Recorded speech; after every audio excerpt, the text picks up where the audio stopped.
moving on to the offensive rookie. Once again, similar to the AFC, there's not too much to choose from in terms of these divisions, but we'll try our best. Luckily for this one, we didn't have the toughest decision picking one.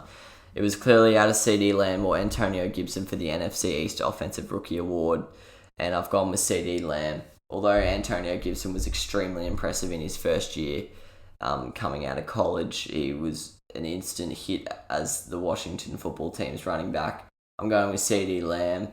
Similar to Amari Cooper, he dealt with a lot of quarterback situation, didn't have much preseason, and the fact that he was just an instant impact from week one, basically.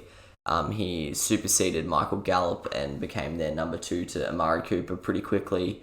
He finished the year in the top 30 in terms of receiving yards and receptions, and he made some incredible grabs throughout along the way. So I'm looking forward to see what he can do next year, hopefully with a full year with Dak Prescott. We'll obviously wait and see with the contract negotiations what happens there. But big shout out to Antonio Gibson. I think he missed a couple games as well towards the back end, but he was a big reason why Washington made the playoffs.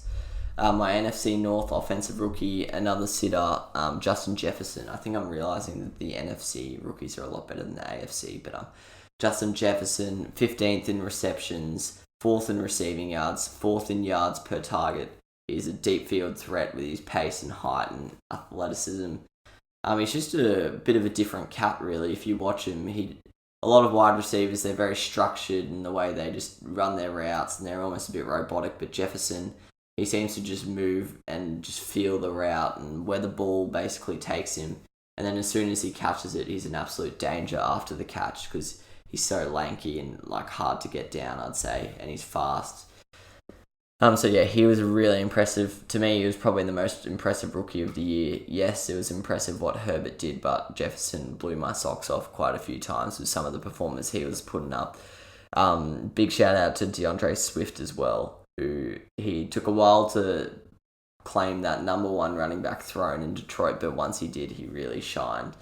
And shined, I don't know. He had a pretty good year. NFC South offensive rookie, they didn't have a candidate actually. There wasn't too many to pick. I can't even think of an offensive rookie, to be honest. They had Adam Troutman, backup tight end for the New Orleans Saints. But no, I can't think of anyone else. So we'll leave that one blank. And then on the NFC West side, once again, not too many options, but Brandon Ayuk, I think, had a seriously underrated season. Once again, similar to the Dallas guys, he was dealing with the quarterback change almost monthly. He built up quite a relationship with Nick Mullins, and then CJ Beathard stepped in. So that was a shame, but top 30 in reception and yards per game, only played 12 games, and he was very impressive when he played. Deebo Samuel and George Kittle weren't there for most of it, and he just stepped up, and you almost forgot that he was a rookie. And I think if it I actually honestly reckon Nick Mullins is the reason why his season's going a bit underappreciated. I think if he was on the receiving end of a bigger name quarterbacks throwing, I think Ayuk's season might have been talked about a bit more. And the fact that he only played 12 games, I think, means his volume was a bit depressed, or suppressed, and I think that means that less chat's going to be about him. But I'm very excited to see what he does next year. Hopefully, Deebo Samuel gets on the pitch, and interested to see what they can do together. But in terms of offensive rookie, it's got to be Justin Jefferson. Had an absolute blinder of the year. I've got him as the 5th best wide receiver on the year. So for a rookie to do that, that's pretty incredible.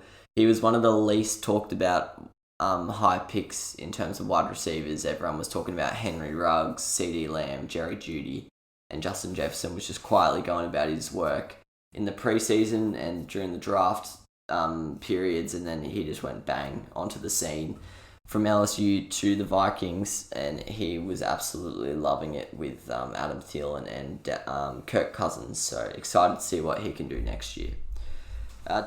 Alright, now onto the rookie awards. Offensive rookie, I actually do not have any rookie nomination from the AFC East. No one was really worth mentioning. Only ones I can really think of, Zach Moss, but he didn't really have a great year. Tua, he didn't play too often. And Damian Harris did a little bit for the Pats, but that's all I can really say. So I'm not going to put anyone up from that division. In the AFC North, I've actually gone with Chase Claypool. Quite a few good options in this division in terms of rookies, but he had 9 receiving touchdowns. He was 31st in receiving yards, which doesn't sound incredible, but for a rookie, that's pretty impressive. Second round pick, and yeah, he definitely exceeded expectation, and he gave some nice depth to that Pittsburgh receiving core.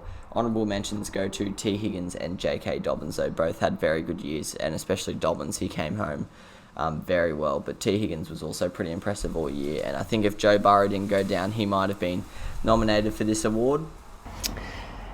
Next up, we've got the AFC South Defensive Rookie MVP, Offensive Rookie, sorry, and we'll be going with Jonathan Taylor. This was a tough one, actually. I think James Robinson's season's been a little bit under-talked about and underappreciated, if I'm honest, considering the situation he was in Jacksonville, and just as an undrafted rookie, it was pretty incredible what he was able to do. But Jonathan Taylor, 3rd most rushing yards in the competition, 3rd most first downs as a rusher, 5th most yards per game.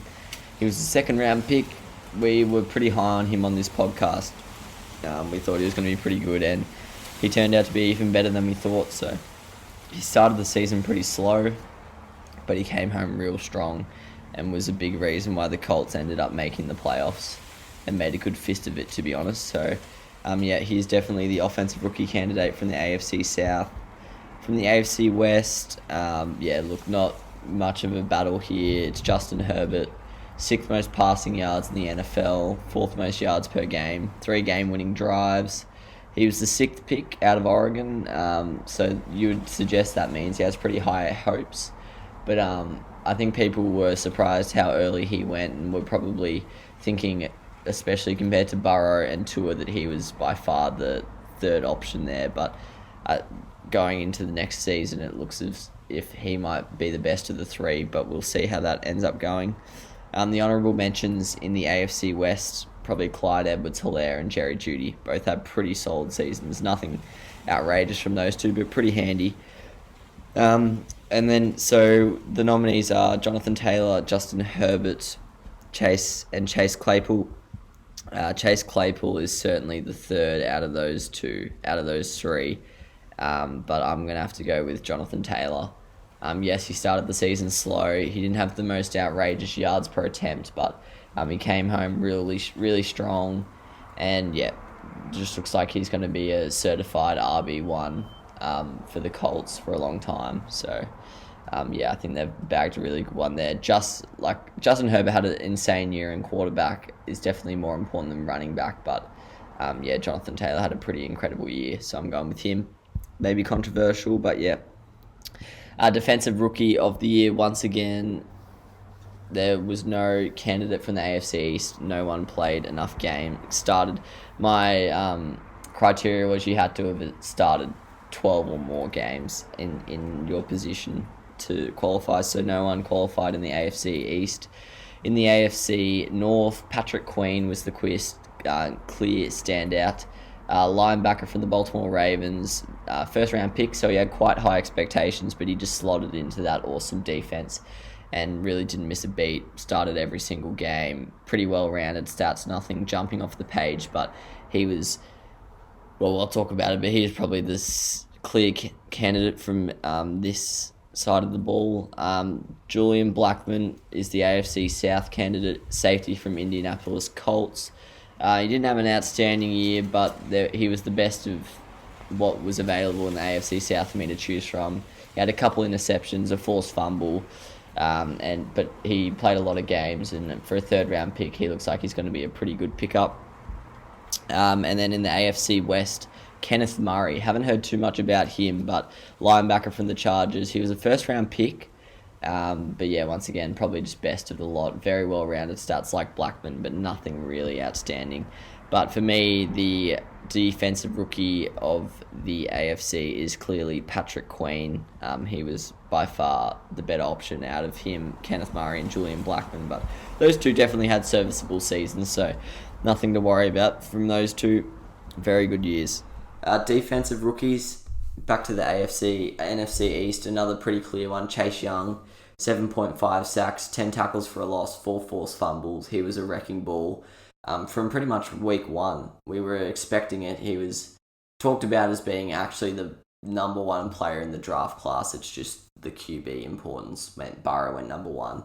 So everyone was expecting it from Chase Young, but the way he did it so quickly and so effectively, you would expect people to go from bullying college football and then go to struggle in NFL, but he seemed to really have no trouble with that and just started bullying the NFL as well. So Chase Young, incredible opening season in the NFL. NFC North, there weren't many to pick from. Joel Gladney, look, I can't lie, I don't really know who he is, but he is the guy I've picked. Nothing really of note to talk about him. NFC South, once again, nothing outrageous from these boys, but I've gone with AJ Terrell. He was a high pick for the Atlanta Falcons in cornerback position. He had 3 forced fumbles, which I reckon is pretty impressive for a rookie cornerback. But yeah, nothing of note really, apart from the 3 forced fumbles to mention from him. Antoine Winfield and Jeremy Chin also had pretty good years for the Buccaneers and Panthers respectively. NFC West didn't have a defensive rookie candidate, so overall my defensive rookie MVP for the NFC is Chase Young. Not really a shock. He almost actually was the MVP candidate for the NFC in general over Blake Martinez, so yeah, not really surprised that Chase Young's winning this award. And he will be, I think I gave it to Patrick Queen on the AFC side. And I've got Chase Young just pipping Patrick Queen. So Chase Young, can confirm, is my defensive rookie MVP, even though that is not an award, but play on. Looks like it's It's a miracle! Oh yeah! What about that one? Unbelievable! Balotelli, Aguero! Crowd cheers. Here's Siddle.